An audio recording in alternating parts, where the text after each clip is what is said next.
So if someone prays to God, God will forgive them? Absolutely. But how do you keep up with being so good and so perfect? Christians aren't perfect, they're just forgiven. And the answer to that is right here. And you ought to look this up.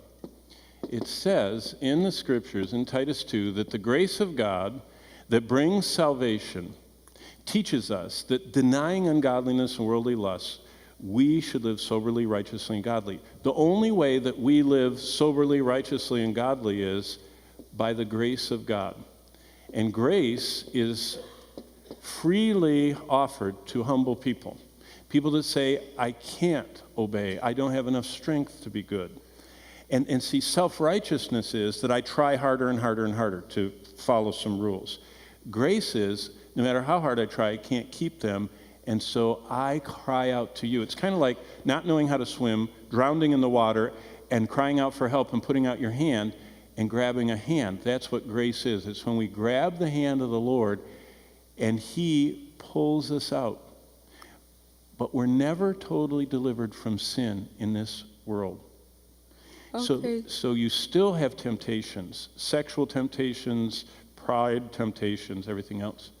I've done so much bad, it's almost like I'm going to hell right from the beginning. That's how all of us are. We all have sinned so much, it's like we all deserve hell.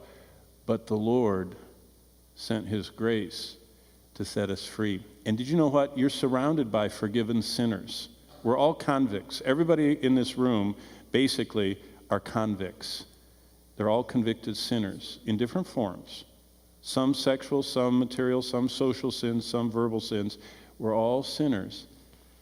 Okay. But we've been forgiven of all sins. So keep thinking and have your next week's question and come back next week, okay? Okay.